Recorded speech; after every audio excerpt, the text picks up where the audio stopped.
Hello. For those of you who do not know me, I am Huna and this is another Gran Turismo 7 video.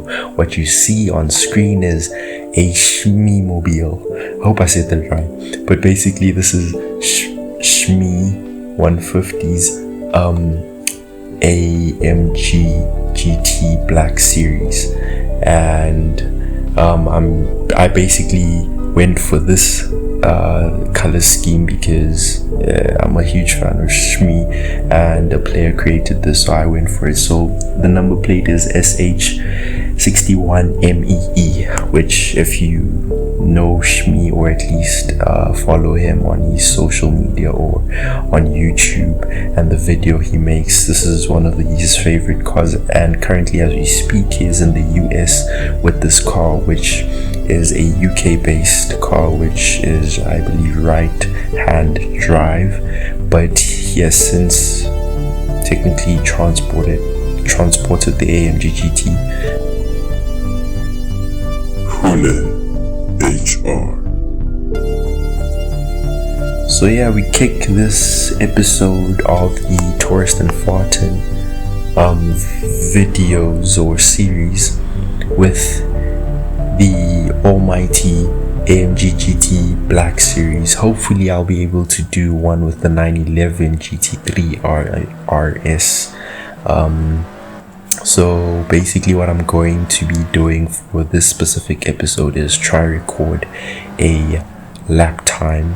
So I just came out of the pit stop and there were these two Nissan Silvias following each other and I couldn't necessarily pass, so I tried my best to not be dirty about it and just get past them so that I could, at least warm up myself for the track or get familiar with it. And when I recorded this, I was at a point where I really had, I think I could have, I really mastered the Nurburgring, right? So this is basically my warm-up lap. I do make mistakes here and there like now, and to be honest, I never make mistakes at this bend. I don't understand what happened. I think the nose lifting there was too much, so my braking point kind of got messed up. So here I had to let them go past. They were coming up quickly and I didn't want to ruin whatever they have going on, because to be fair, they do let me pass, or at least they did let me pass, and further on into the video you do see them let me pass again. The Tourist and Farton rules.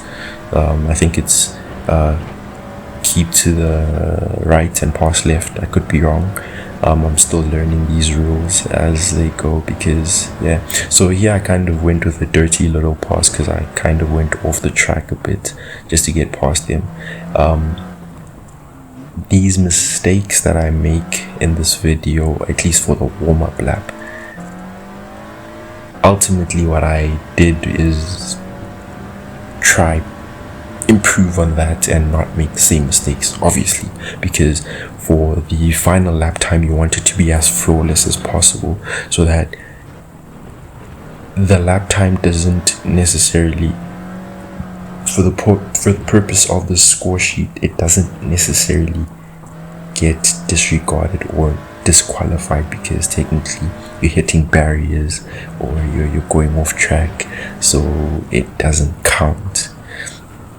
So what I did to this vehicle, for those of you who have watched my previous AMG GT Black Series videos, I basically only changed the tires and the brakes. So we are on racing sports tires, and we on carbon ceramic brakes, and I also upgraded the brake pads.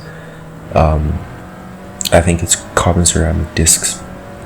I could be wrong, but that's what I remember that I did to this car, because that was initially the idea of these tests, is that can I do the very little, the bare minimum to the car to give it a better chance at surviving on the Nurburgring, because you don't want a car that can't stop.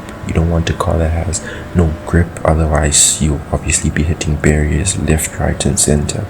But yeah, I'm a huge fan of Shmee and his videos on YouTube. I've followed him for quite some time now. I'm not going to be that fan who goes on and on about how I followed him for so many years and his biggest fan and whatnot. Yeah, I'm a big fan of Shmee, just like I'm a big man. I mean, I'm a big fan of the Strandman, right? The two guys to me are like models. They're YouTubers who I idolize, basically, like the Jeremy Clarksons of the world, the James Mays of the world, the Richard Hammonds of the world, Tanner Faust of the world. I can go on and on, but this is not like a fanboy type thing. This video is to showcase that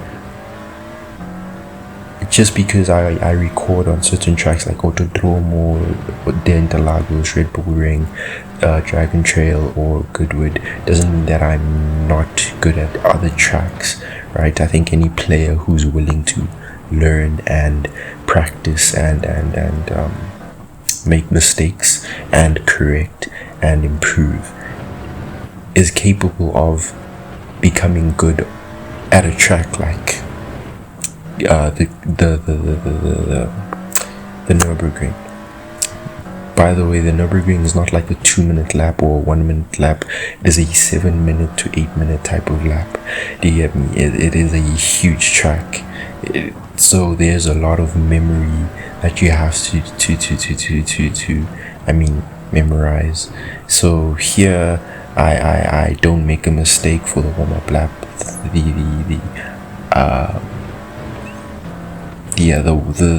warm-up lap. I don't know why I'm trying to over-explain that.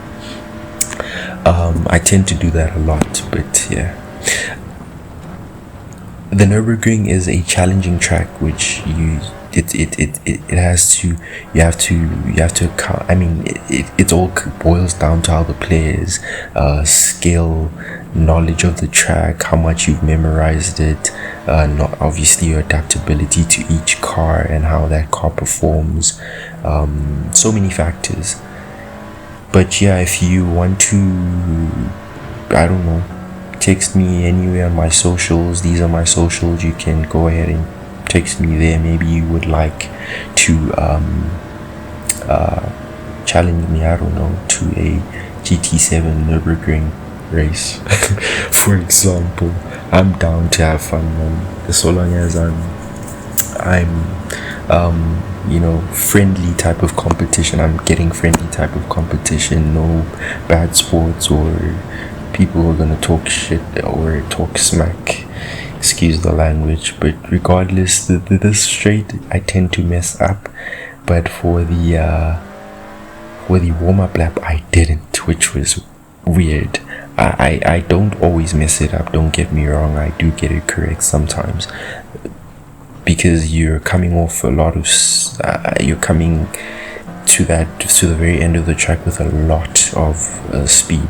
But for the hot lap of the Nurburgring, I kind of disregarded this lap because I made the same mistake again here at this bend, so I kind of dropped it.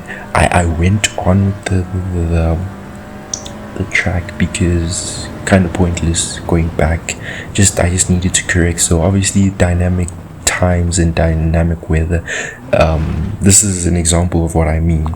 This long straight, I tend to mess it up here and there. But back to what I was saying, with dynamic weather and daytime, so obviously 7 minutes later the sun was starting to set and a lot more people had formed up at the starting point, and this Miata I hope that's correct, but yeah, the Miata pulled out. I kind of went around him as quickly as possible, otherwise he would slow me down. So this is the hot lap. I skipped past the other lap that I messed up and I disregarded that one.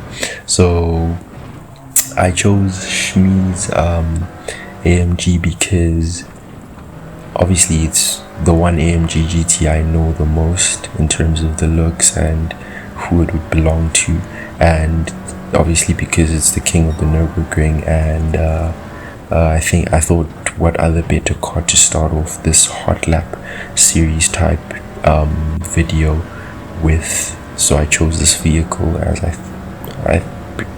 thought it was necessary to use the AMG GT Black Series, but who better to represent that AMG GT group, I don't know if it's right to say it that way, than Shmee 150. And because obviously I follow him and I watch his videos a lot, and a lot of the cars he's acquired over the years have been really dope, and this is one of them. So I thought this was a dope car to use to start off the series. But nonetheless, I with the AMG GT with very minimal settings and just tires and brakes upgrades, to be honest, it handles like a champ. I can't say anything else.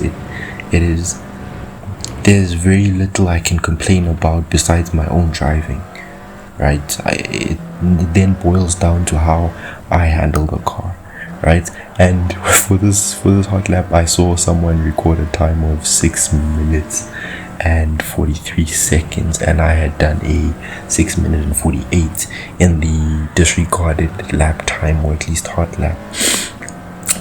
So I went for it again, and I wanted to try beat that time. I think had I not made certain mistakes, I could have come close, or if not, be faster than that lap time, which would have been dope. By the way, this is an online lobby, so these tourist and farting videos that I'm going to be making will be in online lobbies.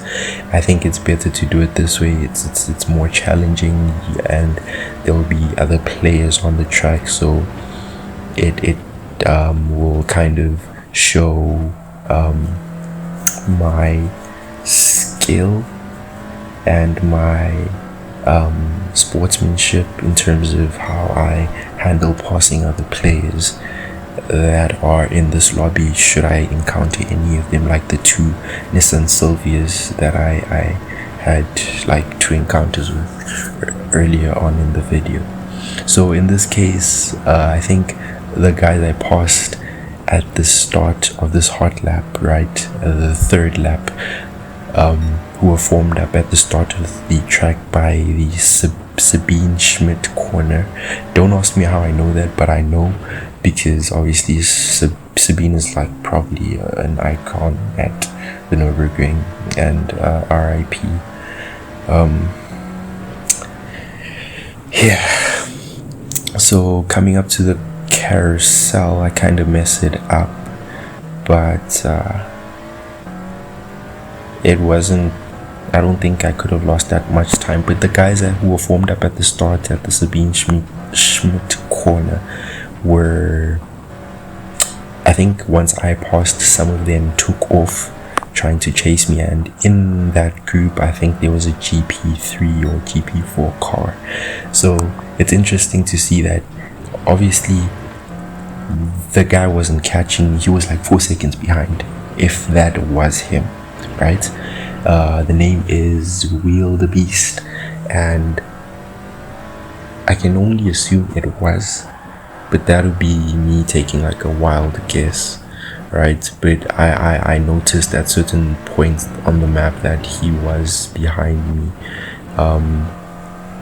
and obviously I wasn't paying attention to this until the end of, or at least towards the final stretch, which is the long straight. Then I started to notice that, oh, okay, there's a car behind me that was probably chasing, which I actually, this is the one section that I messed up. I did not like this at all, because the whole time I was technically flawless.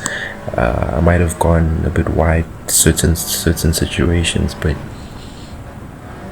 there was very little mistakes on my end on this track, which, to be honest, was it just goes to show that there's so much of the track I know, right? And if I could tell you how long it took me to learn this track, to be honest, it wasn't that long. It was not that long. A couple races and chasing down players on this track, you'll get the hang of it. And yeah, so this is where I really noticed that the car was behind me, and I started looking back and I'm like, okay, that is interesting. It means that these guys saw me and took off. So that's one of the cool parts of these online lobbies at the Nurburgring, is that you get to be challenged by other players, unlike being challenged by AI. Like, that's what's the point of that? There's no fun in any of that anyway, right? So regardless of all that, I almost messed up this section again, but I managed to save it, which I was glad. And then I hit the wall. It's just like, hey, honestly, I'm not gonna go again. I already went once. I'm not going again. So then I just put up my hazards, and I kept to the left. The right. Eventually, and I saw that the guys were coming past. So here's the car, and that looks like a GP3 or GR3 or GR4, and that is a 458, which is also either GR3 or GR4, which I found interesting because they weren't necessarily able to keep up. But yeah, that's been it for me. I really hope you guys enjoyed this video. There are definitely more videos coming, so do subscribe, like the video, and leave me a comment as to which car you'd like to see in a future video. Thank you guys for watching. Bye.